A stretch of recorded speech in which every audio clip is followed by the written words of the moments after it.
Olá, seja bem-vindo ao canal Inglês Lab. Neste canal vou te ajudar a aprender inglês através de histórias curtas e simples. Esse método é um dos melhores para quem quer se tornar fluente mais rápido, sem precisar fazer exercícios chatos gramaticais e de memorização de palavras. No vídeo de hoje, vamos estudar um texto bem curto e simples chamado The Forgotten Grocery List. Vamos lá? Emma stood in the middle of the grocery store, staring at the shelves. She had left her shopping list at home. Milk, eggs, what else? She thought. She grabbed a few items, hoping she'd remember everything. When she got home, her husband looked at the bags and said, "Great, but where's the bread?" Emma groaned. "Next time I'll take a picture of the list."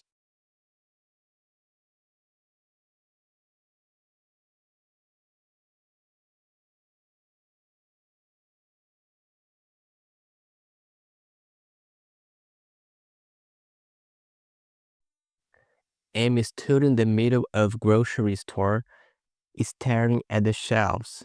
Amy stood in the middle of grocery store, staring at the shelves. Emma ficou de pé no meio da mercearia, olhando para as prateleiras. A palavra stood é o passado do verbo stand, que significa ficar de pé ou permanecer numa posição ereta. Na frase stood, mostra que Emma não está apenas no supermercado, ela está parada como se estivesse em um momento de pausa ou de indecisão. A escolha dessa palavra destaca a imobilidade física e emocional da personagem. He stood by the window watching the rain. He stood by the window watching the rain. Ele ficou de pé em frente à janela, assistindo à chuva. They stood in line for hours to buy tickets. They stood in line for hours to buy tickets. Eles ficaram de pé na fila por horas para comprar ingressos. Stood também tem alguns usos figurativos. She stood her ground during the argument. She stood her ground during the argument. Ela manteve sua posição durante a discussão. Veja que aqui stood é usado para simbolizar resistência ou determinação a respeito de algum assunto ou de alguma coisa.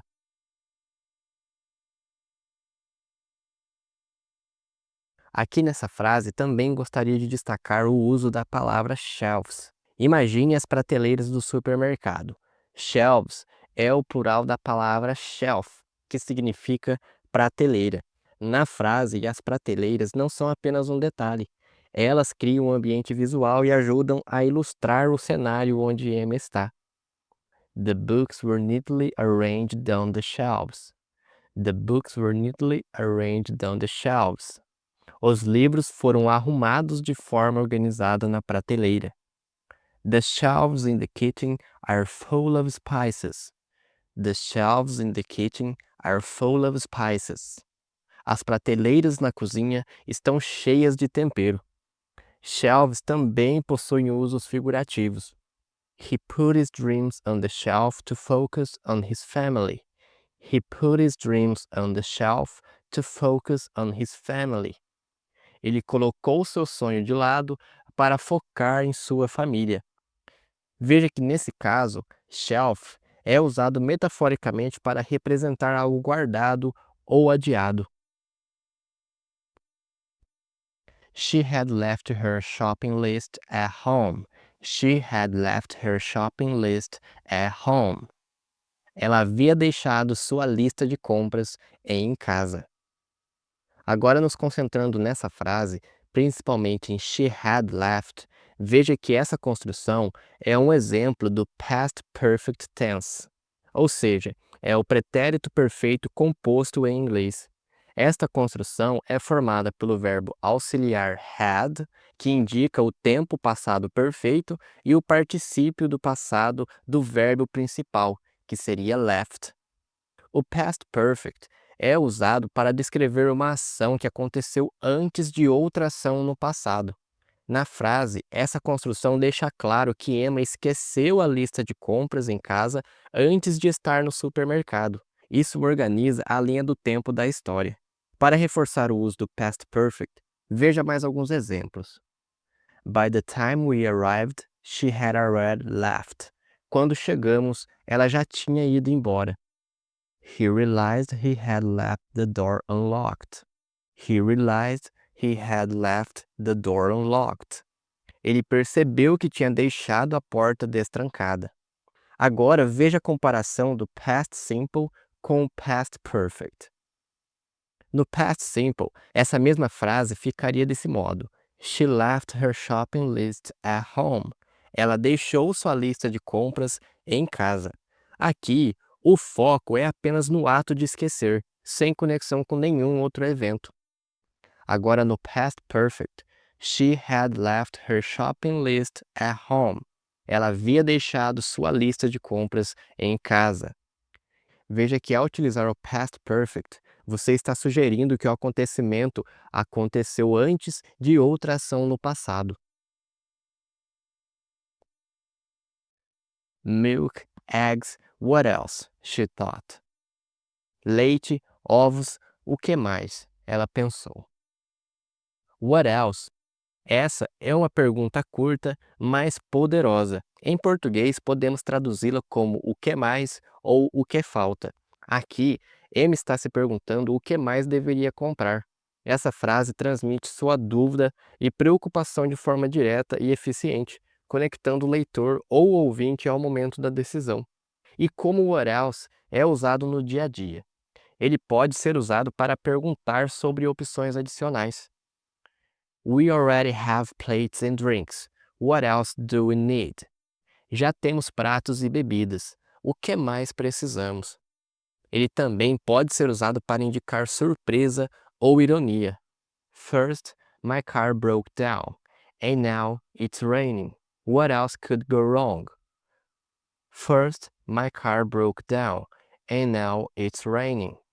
What else could go wrong? Primeiro, meu carro quebrou. Agora está chovendo. O que mais pode dar errado? E por último, ele pode ser usado para encorajar alguém a continuar falando. You said you saw him at the store. What else happened? You said you saw him at the store. What else happened? Você disse que viu ele na loja. O que mais aconteceu? She grabbed a few items, hoping she'd remember everything. Ela pegou alguns itens, esperando que ela lembraria de tudo. Agora vamos falar da expressão should remember, que é a forma contraída de she would. Mas para começo de conversa, o que should significa? Should pode ser a contração de duas formas. Ela pode ser a contração de she would, que seria como she'd go if she could, ela iria se ela pudesse, ou she had, como em she'd already left, ela já tinha saído. Para você saber se é um ou outro, você vai precisar do contexto da frase. Nesse caso dessa frase que estamos estudando, ele se encaixa em she would, esperando que ela lembraria de tudo. Hoping she'd remember everything. Aqui, should remember é usado para expressar possibilidade, desejo ou expectativa futura. She would pode ser usado para falar de algo provável ou esperado no futuro.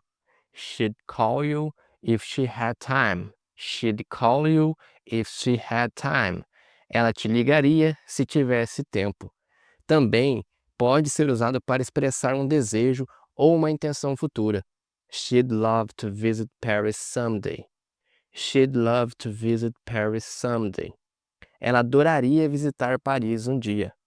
E também pode ser usado para imaginar situações hipotéticas. If she knew about the surprise, she'd be thrilled. If she knew about the surprise, she'd be thrilled. Se ela soubesse da surpresa, ela ficaria animada. When she got home, quando ela chegou em casa. Got home é uma construção que combina o verbo get no passado simples, got, com o substantivo home, criando o significado de chegar em casa. Ao longo da sua jornada no inglês, você irá se deparar com o verbo get diversas vezes. Ele é um verbo bem versátil e que tem diversos significados. Mas dentro desse contexto, veja mais alguns exemplos. I got home late last night. I got home late last night. Cheguei em casa tarde ontem à noite. They got home just in time for dinner. They got home just in time for dinner. Eles chegaram em casa bem a tempo do jantar. Dentro desse contexto, podemos comparar got home com alguns outros verbos. Veja alguns exemplos. She arrived home at 6 p.m. She arrived home at 6 p.m.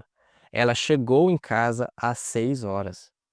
Aqui, arrived é usado no lugar de got home. Esse verbo dá um ar mais formal e direto, usado para marcar horário específico de chegada. She came home after work. She came home after work. Ela veio para casa depois do trabalho.